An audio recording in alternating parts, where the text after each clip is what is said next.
Hello, and thank you for listening to Candid Leadership. My name is Colonel Candice Frost, and today we're going to discuss a topic near and dear to my heart.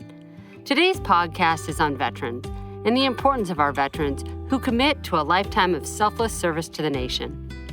A veteran is a person who could have served for their initial enlistment or someone who served for several decades. All can proudly claim the title of veteran that is bestowed upon them from a grateful nation.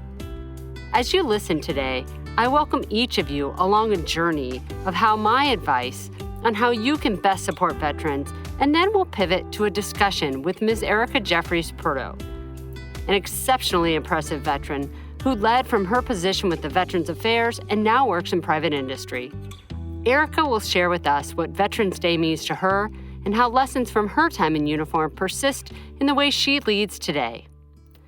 To begin, Veterans Day is an American national holiday celebrated on November 11th that honors those who served in the U.S. military. Originally, the holiday was known as Armistice Day, as it originated in 1919 on the first anniversary of the armistice that ended World War I. The day became an official national holiday in the United States in 1938. Congress amended the act that had made Armistice Day a holiday in 1954, striking the word armistice in favor of veterans to honor those who served in all U.S. wars. From 1971 to 1975, Veterans Day was celebrated on the fourth Monday in October after the 1968 passage of the Uniform Holidays Bill.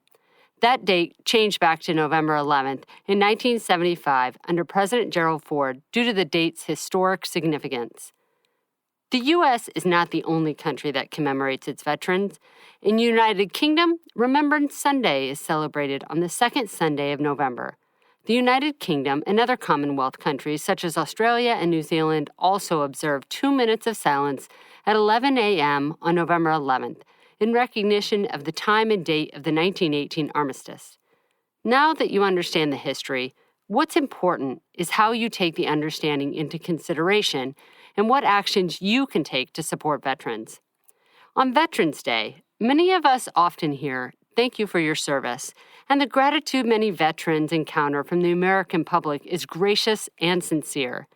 But I suggest the statement, "Thank you for your sacrifice," because it's more fitting to truly thank veterans for what they endure as they serve the nation. Remember, veterans defend the nation not just on Veterans Day, but all 365 days a year.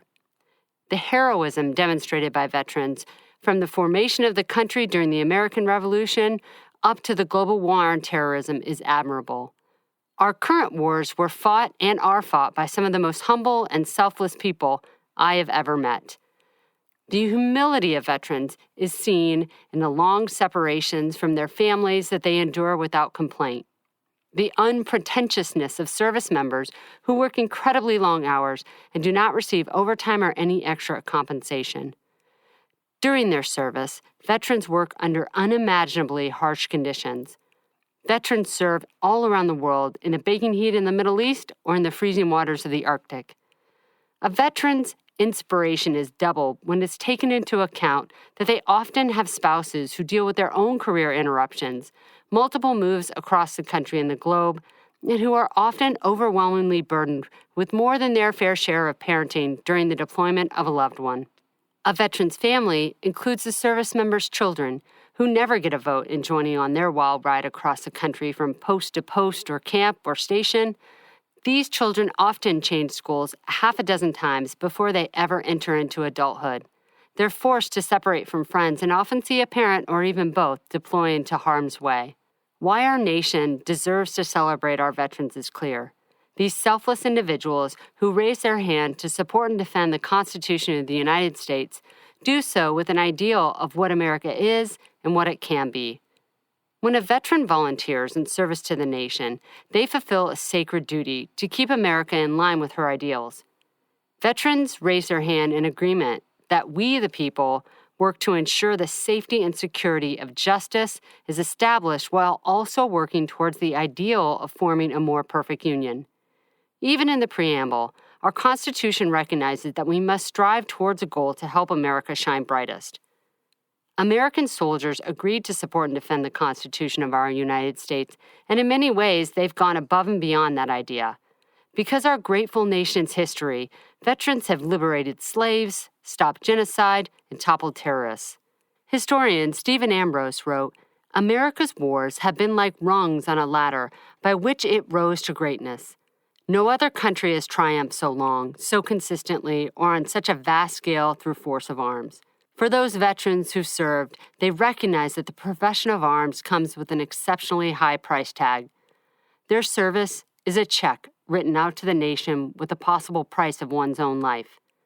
Recently, author Sebastian Junger captured how veterans experience a war and homecoming. The book's author, Tribe, on Homecoming and Belonging, reflected this sentiment when he stated at a book signing recently, "You've got veterans coming back to a society that not only does it not have a very close human cohesion of your group of people around you, but it also seems to be losing its cohesion at the macro level of 320 million people." He elaborated, "Spiritually, this country is bleeding right now. It's fractured economically, politically, socially, whether you're left or right, spiritual or agnostic. And I'd say this is why veterans are key in the process of that mending. The difference of veterans, when combined in a unit, especially in war, is that they are in it together. They serve a common purpose and work to fulfill a mission. In return, veterans don't ask for much, and that is why remembering the sacrifice of veterans for their service of the nation is of note. Show your support of these great women and men by hiring veterans in your workplace, visit a VA hospital, or donate to a veterans program. As Erica will next expound upon, companies should understand that it's smart business to hire veterans because they come preloaded with so many wonderful attributes, the most of which is leadership. For those businesses, it's key to remember when members of the Guard and Reserve deploy, it's America's business to ensure that their civilian careers do not suffer. Homelessness is another issue that affects veterans disproportionately. As the Veterans of Foreign Wars stated this Veterans Day, too often, today's tattered citizens of the street was yesterday's toast of the town in a crisp uniform with rows of shiny medals. This is hardly the thanks of a grateful nation. We can do better, and we must do better. Because fewer than 10% of Americans can claim the title veteran. Currently, 0.5% of the American public is defending the country in the global war on terrorism. It's important that we take time to honor those who have served and are serving now. Veterans have given us freedom, security, and the greatest nation on the earth, and it is impossible to put a price tag on that. As we remember and appreciate them, please share in my gratitude to our veterans, their spouses, and most importantly, their families. Our nation is forever changed by your selfless service. And now to my guest, Erica Jeffries Purdo. Please accept my apology and excuse the gremlins that got into my computer during this recording, as our sound's a little off. But Erica's resounding message definitely shines through in this podcast, an episode dedicated to veterans. Erica, who is a graduate of the United States Military Academy, a helicopter pilot, a veteran of the United States Army, a White House Fellow, a senior advisor to the EPA. She served as the director of the Illinois Veterans Affairs and is now the chief of staff for the worldwide global services for Johnson & Johnson. Erica does a great job of defining what Veterans Day means to her. She takes us through the part of her own journey transitioning from active service and provides insight to those she has helped through the process. Erica speaks to the criticality of having a strong network when transitioning. And lastly, she shares some of her key attributes for good leaders. Welcome, guests. It's great to have Erica Jeffries Purdo here with me today on a special Veterans Day podcast. And I'd like to kick off, Erica, with a quick story on how we know each other kind of in our time together at West Point. And I'll go first here. I can remember Erica Jeffries as being one of the best cadets that not only did she just look cool under pressure, she was an amazing friend, and she also always stood up to make sure other people that she led knew their mission all the way through. So, Erica, it is fantastic to have you here with me on Candid Leadership on this special Veterans Day episode. Candice, thank you so much. It's such a pleasure to be with you. And it's funny that you say that because if I think about when I first met you and first saw you and knew you as a West Point woman and cadet, I always thought, man, that girl is squared away. I mean, you were always just, as we used to say, locked, cocked, and ready to rock, and just, leading from the front and brilliant and just a strong, awesome leader and friend. So thank you for having me today and for being the amazing woman that you are. Well, thank you. So let's talk about, Erica, what does Veterans Day mean to you? Veterans Day is important for a lot of reasons to a lot of people, but for me, I think it is most important because it gives the rest of the world an opportunity to recognize the service of so many men and women who have risked their lives and in many cases given their lives for this country. And I think far too often, the rest of the country doesn't necessarily think about that. I think it's very easy for most of the world to go about their day without thinking anything about the service that men and women are rendering all over the world on any given moment, on any given day. But on Veterans Day, we take the time to acknowledge that service, and I think it's really important. Now more than ever, people are acknowledging veterans and their service, but Veterans Day is a special day where we all pause and really take the time to salute and recognize that 1% of our nation's heroes that have really given their all for this country. Well, that is spot on. And it is such a small number of people. And I think a lot of our listeners are always interested in kind of hearing about your story and being a veteran. And so, would you like to share some of the things, as far as when you were in leadership positions in the active service? What were those things? What are the stories that you remember with respect to leadership? I think we all have our stories of leadership, of great leaders that we have followed and not so great leaders that we have also learned from, sort of learning what not to do.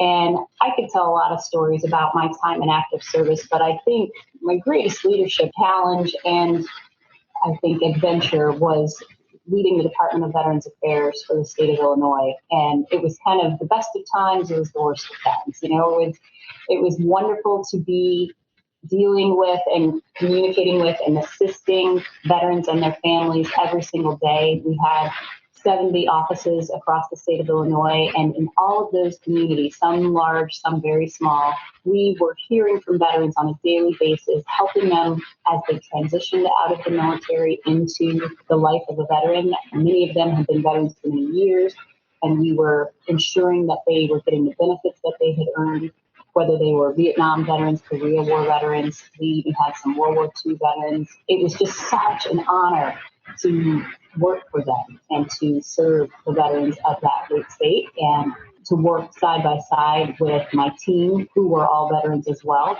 That was just such a tremendous privilege. The challenge was, as an appointee, you are working for a governor, a political party. It was a very political environment. And in that environment, it often made it very tough to get things done. So rewarding in the sense that there were things that you could just put your head down, barrel through, and get it done.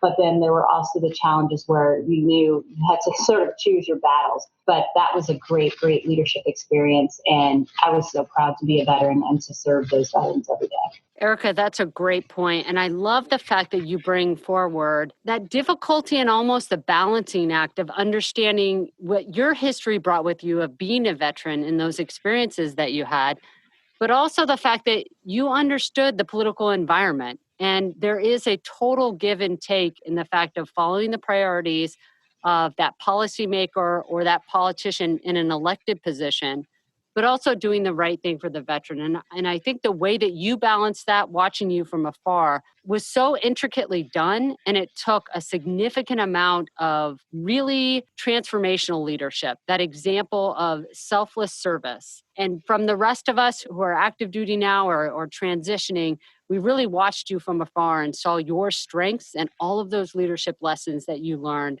from the history at West Point to your active duty time to that appointed position. You did it with not only great skill, but also a grace in understanding those people you were leading. Let's talk now a little bit about some of the things that you saw in those years ago when you made a transition. What do you think made your transition so successful, or stories of veterans that you saw do this successfully? I think, if I had to do it all over again, I would do it differently. I don't have any regrets, but I remember very distinctly when I was being medically retired, I had no plan B. I really thought that I was going to have a career in the Army as an aviation officer. And as it turned out, God had another plan for me. And I very distinctly remember my mom saying, Erica, you can do whatever you want. And I thought, that's the problem. I have no idea what I want to do. And I was just lost. And I, am thankful having been a West Point graduate and could lean on the line and reached out to mentors who connected me with a management consultant company, which gave me an opportunity to work in support of our military and in support of our Department of Defense. And I did that for many years, and it kept me in the defense industry for a number of years, which I appreciated because I just wasn't ready to let the military go. But I've seen so many veterans be successful in the transition. And then sadly, I've seen many who have not been. And I really struggle with that. There are some who I know very well, who I love dearly, who had an unsuccessful transition, who are still struggling today, 15 years after getting out of the military, still trying to find their way, still trying to make it in the world. And it is heartbreaking. And I think there are many things that our Veterans Administration has done to help those veterans. There are so many nonprofit organizations that are all over this country that are really dedicated to helping veterans make those transitions. But it's a challenge. And I think I was successful in transitioning because I did have a network to draw upon. And I think that's so critical, to have the ability to reach out to leaders that have gone before you and to connect with them and just seek their guidance and to have enough, the modicum of wisdom to follow some of their advice. And I think I probably could have done a better job of following some advice, but things have worked out well. So I have no regrets, and I'm very thankful for the journey that I've had. Well, Erica, thanks for sharing that with us. You brought a great point forward when it comes to networking and ensuring that that network remains strong. I think many of us hear the word networking and we almost have a bad taste in our mouth, but you can network for good. You can network to open doors for other people in the future. You can network to help other veterans, and you can just continue to make sure that that network remains strong, because you never know in the future if you'll be able to use that to help another veteran, kind of paying it forward. That's a great point that really ties into a lot of the work that I try to push forward with respect to mentorship, and just keeping those mentorship networks active, even though you're not using them all the time, that you're being able to use that as a touch point. Absolutely. Just want to add on and say, in my mind, I know what you mean by, it leaves a bad taste in your mouth when people say the word networking. It seems very superficial, and for some it is. In my mentorship conversations, I always try to encourage people to not think about it as networking, but think about it as building relationships. Because what you don't want to do is call upon people when you need something from them, right? You want to have an established relationship where you're sending them a Christmas card on a quarterly basis. You're checking in to see how they're doing, to tell them how you're doing. But that when the time comes when you need to ask for that help, or you need to have that door open, that it's not a cold call. Hi, I haven't talked to you in 3 years. We had coffee, a couple years ago at whatever, Starbucks. And yeah, I hope you remember me. Can you open this door for me? That's right. Not the way it works. And I say this to myself as much as I say it to anyone else, because, it's not everybody's personality to naturally build relationships. But I have discovered that the doors that are opened are the ones that come from people who know you well and can help you by knowing your capabilities and what you bring to the table, and can help direct you on a path that will be best suited for you. Casual interaction, they're not going to be able to help you in the way that you need them to. And I agree. I think a lot of people are cheering for veterans to achieve success. Sometimes we just don't know how to do the ask, number one. Right. And number two, we eat a lot of humble pie, and that selflessness of our service is fantastic. But it also is a little bit of a disservice because we don't know sales. We don't know how to market. And you kind of bringing that point forward of just making sure that the relationship is built but also you understand your strengths. One of my big strengths when I look at you, Erica, is that you have been a successful leader in every job you've gone into. So can you kind of give us your definition of leadership? When I think of leadership, there are a lot of attributes that I think of, right? Things that are important that you do. You should be decisive. You should be caring. You should be, have clear vision, a strategic thinker, all those things. But at the core, for me, of what I think of when it comes to leadership is servant leadership. And I learned it as growing up in church. I learned that being in the Army, it's very much a part of our core values of ensuring as much as you are leading from the front, you are also serving those who serve with you and making sure that you're not asking your team to do anything that you wouldn't do yourself. And I think that's such a crucial aspect of being a successful leader. And I know that there are many, many other things that I could list when it comes to defining what leadership means to me. But at the core, it's all about service and servant leadership. Well, that's fantastic to hear, Erica. Is there anything else you'd just like to talk to our followership about? I just want to say, first of all, thank you to you, Colonel Candid, and how awesome it is that you have taken your, it's not like you have a whole lot of extra time. You're, a full-time active duty military officer. You have children, your wife.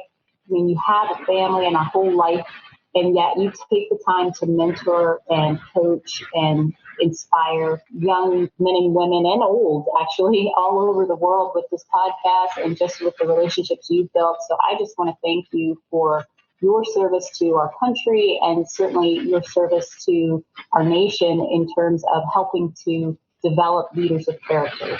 And I think it's outstanding that you are kind of living into your passion and just doing what makes you you. So thank you for that. And I would also just encourage your listeners to continue to pay it forward. You're listening to this podcast because you have some interest in what Candice has to say and certainly are looking to learn things. I would say continue learning, continue seeking, continue coaching and seeking coaching. If you're being mentored, mentor others and just pay it forward. We're at such a critical crossroads in our nation's history right now. And when I think about our future, I know that our future is only going to be bright if the people who are living today take it upon themselves to make change for our nation, whether it be in the justice system or the law enforcement world or the political system or in civil social enterprise and how we live our lives in our communities and our families and our neighborhoods and our schools.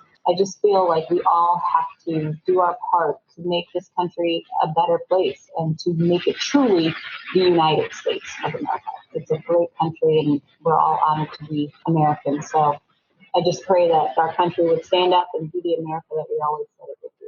That's fantastic, Erica, and so absolutely true. On this special day, Erica's words are really taken to heart. Those of you who honor veterans, those of you who are veterans, and those of you who are just signing up to become a future veteran, we appreciate what you've done, what you're going to do, and what you're even exploring to do for our country. Our country is united together because of the amazing people that have turned it into this great nation. And it's exciting to look forward into the future to see how those changes will approach. It's our job, as those of us who have walked this path a little bit, to mentor others and bring them along. But it's our listeners' job to help bring others. So, Erica, I want to end this on a note that I think both of us will agree with. And for those listeners who sadly made bad life choices and decided to go to the Naval Academy, we say we're sorry. Erica, I want to give a big shout out. Go Army, beat Navy. Beat Navy, indeed. Happy Veterans Day. And to you, my friend.